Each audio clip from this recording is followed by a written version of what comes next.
So this is Dr. Amy McClure. She is one of our professors at Texas A&M University-Corpus Christi, and this is the mentor project for our first semester communications class. So we have 2 questions, and one of them is for her and one of them is for me. And it says, what is the highlight of your nursing career so far? Oh, and I always have to say that I've been a nurse for so long that I have had so many highlights, and it's usually hard to pick. You want top 3? One, really. All right, let's see. I think probably one of the biggest highlights that I've had is I had a patient one night that I was taking care of that had gone into the doctor's office that afternoon because she was going to find out what the sex of her baby was, and found out that the baby had passed away. And you would say, well, why is that a highlight? And it's not that that was not the highlight. The highlight of all of it was that night that I took care of her, her way of coping was a little what some people would probably have considered odd. We joked all night. That's how she wanted to be. And at first I was kind of a little unsure of it, but I just went with it because I was like, I was just doing what my patient, was telling, was leading me through.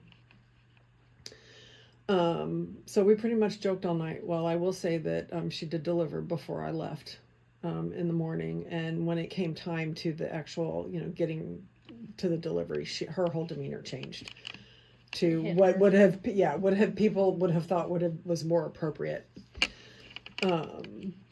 But she, after the fact, had left me a little figurine and a card, and had thanked me for letting her process the way that I did, because she said, I don't know that anybody else would have let me act like that, or would have been okay with me being like that.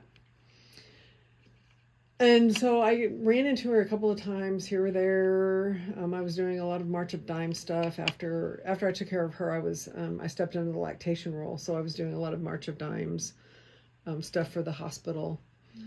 And then I was in my office one day charting on all the patients I had seen about lactation that day. And I looked up because I could see somebody, I was doing this, but I could see somebody like in the door. And I was like, and there she was.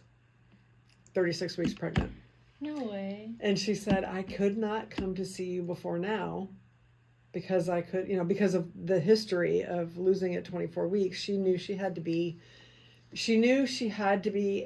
taking a baby home in order to let me know viable. Viable baby, that she, for her to come see me. Give you those good news. Yeah, to give me the good news. And like I said, while it wasn't a highlight of what she went through, the highlight was being able to come full circle and see that rainbow baby that she was having. And then I got to help her after she had the baby with breastfeeding. You saw her again?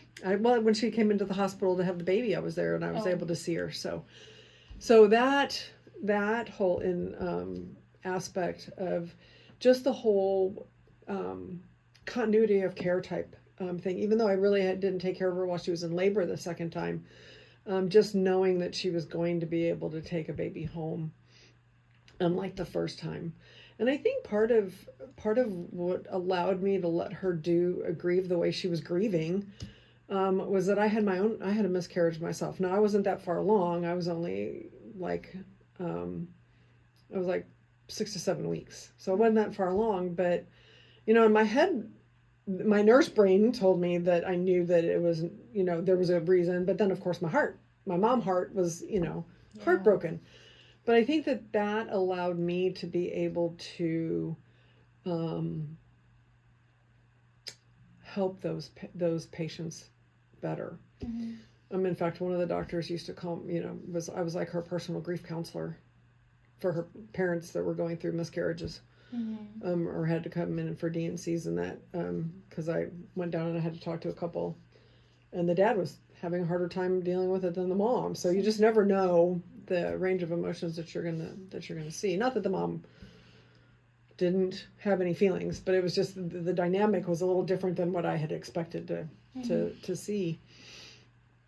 But just knowing that to be able to be there to see her finally be able to take a baby home, the full story, come full circle, was fascinating. And then there's so many more because just helping moms in general bring new life into the world. I always tell my students, I said, I love being a nurse, but I hate sick people. That's why I went into OB, because we do have our sick patients, don't get me wrong, but they're not they're not sick all the time. It's it's a happy place for the most part. We do have our days where it's a little bit harder because we have the demises and that, but it's always so fun to just help a mom our family bring a new life into the world. Yeah. So, there's just so many. I've delivered babies. I've had, you call the doctor and then all of a sudden, here it comes. There's no time. Yeah. So, there was one night though that I had, so I guess my second most favorite night was, and it was a long time ago, and I was a fairly new nurse. And I had been laboring this couple all night and developed a really good rapport with them. And the charge nurse talked to the doctor that was on call, or heard that couple's doctor, and was like, hey, would you help her deliver the baby? Let her do most of it. That way, whenever, if and when that time arises. So he stood right there the whole time too. And so I was able to deliver the baby. That's really cool. So and then after that, it was like, I delivered, there was other babies that I've delivered, it's like, so, but it's always, and it's always different. You're doing the same thing, night after night after night, but it's different night after night after night because your patients are different night after night. It's not like you go in and you may have the same patient 2 or 3 nights in a row. That's, same comorbidities. Right. That's, because that's the med-surg aspect. But for us, it's like, the patient I had tonight was probably one that delivered, I won't see again because, I may not be on tomorrow night, or if I am, she's on postpartum or gone home, Mm-hmm. So, and then there was another one that I took care of her after she had the baby. She ended up being on MAG for her blood pressures. Mm-hmm. And I took over her care postpartum. And her and I are friends on Facebook to this day, and I keep up with her and her son. And I can't believe he's as old as he is now. Because it's like 12 years. It was like 12 or 13 years. Maybe even older than that. But it was before I quit working at the hospital that I took care of her, and continues to thank me for being there and being supportive. After I'm sure he's grateful too. Yeah, he's a cutie too. He's a cutie. Aww. So those are probably just and developing those relationships with the families is because we don't see them for very long, but when we do see them, they're probably, they're always in a vulnerable situation, and but we get to help them and then send them on their way. Mm-hmm. I worked as a medical scribe with the family practice, and so we would see the same group of people every month. So she would get a lot of the opposite. It was like, we just need to do medical, and thank you for the bread. Oh, thank you for the spaghetti. Oh, thank you for the flowers. Like, they would always bring her stuff. Yeah. Would you like to add anything else, Dr.? No, I think that's probably, those are probably like, there's, like I said, there's numerous highlights and I could go on and on and on, but those are like the top. Okay. This one is for me. It says, share your own goal for your nursing career. What advice does this person have toward achieving that goal? When I think of nursing, the reason I got into nursing is because my dad was on hospice and we had to take care of him, and he passed away. But there was a lot of things that they taught us in that process, because it's more than just this transition. It's like every week was different. Every month when I look back at it was different, and you can kind of have seen like downfall even like years before then. Like he showed up at my graduation the first time in a wheelchair, and I was like, just between those last couple of months when I hadn't seen him, like he all of a sudden like needed to be in a wheelchair for the rest, like that's what he was in for the rest. So I wanted to be in nursing, so for like the patient education, because I feel like we missed a lot of like, yes, there's a pamphlet they gave us for family, but there's so many things that they kind of laughed off. Like he was hallucinating like animals and family members, and they were saying like the hospital makes people like loopy, like, but they knew he was end stage and he had cancer, and like there was a mishap with a MRI. Like they gave him a full clear healthy scan, and then there was also a scan that they were confused. It both had his name, but it was cancer, end stage, everything lit up, Christmas tree. And they went with the healthy, and they wanted to discharge him home. So then we had to go back to the hospital because like a week later, like he literally couldn't move. So like a week later, it was just getting worse. So I feel like I had a lot of bad nurses, a lot of bad education. And when my friend Millie went into the program, and she kind of was able to talk to us and like help us, and then like she gave me a couple days where she said, go to my bed, go to my room, and I'm gonna take care of your dad. And I was like, how do you know what to do, like how? And she's like, this is fundamentals, this is like it's not just cleaning, talking, wiping, medicine. There's therapeutic communications, absolutely, education, there's steps to the process, and on top of the patient being educated, the family has to be too, because they sent him back to us to live with the house, like just us two taking care of him. There was no education there.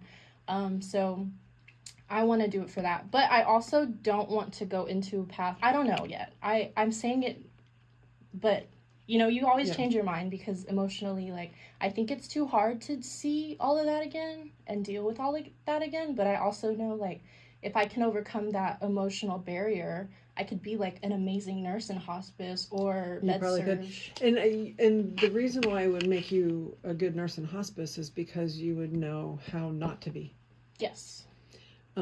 And we need good hospice nurses. We really do. And in fact, I was doing a community clinical this semester, and my group of students did a rotation through Tribute Hospice, and it's owned by 4 nurses. They're all sisters. Oh. They're sisters and they're nurses, and they opened up this hospice company. There's a lot of businesses. They were all like kind of vying for their own self. Like we had different representatives come and like give us a sales pitch. And I don't know if they were that kind of but just the way I saw them interact, and they had a social worker and they have chaplains, and so they're more kind of like a holistic type company in how they talked about and they had family members that were on hospice of nurses, and so I think that and they also had one that started with them as a brand new grad. Oh. And they kind of did like a orientation type, like a preceptorship type with her, and she's trained. She's trained, and she was taking my students. She's been there for a couple of years. Wow. So it's it's kind of a career path option. I mean, it's always an option, and depending upon, and it could be that maybe you don't want to go into hospice, but maybe you're thinking about oncology or something like that, so that you get them and kind of help them through the treatment process. But the one thing I always tell students is that you're going to see so many different areas over the next couple of years, or the next 5 semesters. Let me put that, next 5 semesters. So what you think you may want to do, you may change your mind, because you may go somewhere else and you're like, oh my God, this is it. And it may not be what you thought it was. Yeah. Or it may be exactly what you thought it was. Trying to keep an open mind. But yeah, absolutely. Keep an open mind. And just remember, what I always say is, look at the good, but look at the bad too. And remember the bad, because that's not how you want to be. Yes. You want to be the good. And you want to be there for your patients. And then hopefully eventually go further your education. Yeah. But as far as like me right now, I think I have a lot of I've had a lot of removals. Mm-hmm. So on my shallow, like light side, plastics and aesthetics and derm. You know, that's the big growing field right now in nursing. And BBLs, like they need a nurse for that post op because yeah. And the Yeah. So yeah, I mean, there's all kinds of different avenues. I've had my students with school nurses this semester, so there's school nursing. There's working with OB. And there's so many different avenues of nursing out there that it's not just bedside nursing. Yeah. So there's always possibilities, and and the one thing about the hospice nurses is they're a little bit more autonomous. Because they're the ones going into the homes and they're having to call, and get orders and take care of the families and, help them through the process. Yeah. So, I mean, it's just, there's a lot of different aspects that into nursing that is, case management, there's all quality. There's so there's many even different, like HR research. There's so many different areas of nursing. Yeah. So it's, there's always going to be something available. I'm going to end the video audio, but this is a beautiful talk. I had like two whole people comment, and they said like they were pre-nursing students at TAMUCC, and they were awesome. Keeping track because they're very anxious about starting their journey. So I was like, I'm going to keep trying to post stuff every week. That's awesome. Yeah.